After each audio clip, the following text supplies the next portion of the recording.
मी आज छोट्या बुकेसाठी दाखवणार आहे झटपट कोथिंबीर वडी. इथं मी घेतलेलं आहे ज्वारीचं पीठ, बाजरीचं पीठ आणि बेसन, तीळ, मीठ, हळद आणि तिखट. तर मी याच्यात मस्त बारीक हिरवीगार कोथिंबीर चिरून घालते. आम्ही करताना मी याच्यात तिखट नाही घातलेलं आहे. आणि हे मी आता सगळं मिक्स करून घेणार आहे. त्यातच मी गार्लिक आणि जिंजर पेस्ट घालणार आहे, कारण तुम्हाला तर माहिती आहे लसूण किती महाग झाला आहे. तर पटकन हे मी घालून मस्त पीठ मळून घेणार आहे. इथं मी बनवलं आहे आम्ही यासाठी एक छोटासा गुळा, ज्याच्यात अजिबात तिखट नाही आहे, आणि नॉर्मल सगळ्यांसाठी एक मोठा गुळा.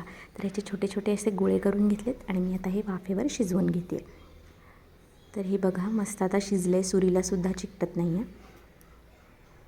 आता ह्या सुंदर मस्त बारीक बारीक वड्या तयार झालेल्या आहेत. पीठ अगदी घट्ट पण नाही मळायचं आहे, मीडियम मळायचं आहे. आणि ही आम्यासाठी छोटीशी वडी, बागेतला खाऊ रेडी झाला आहे. आणि ही सगळ्यांसाठी कोथिंबीर वडी. थँक्यू.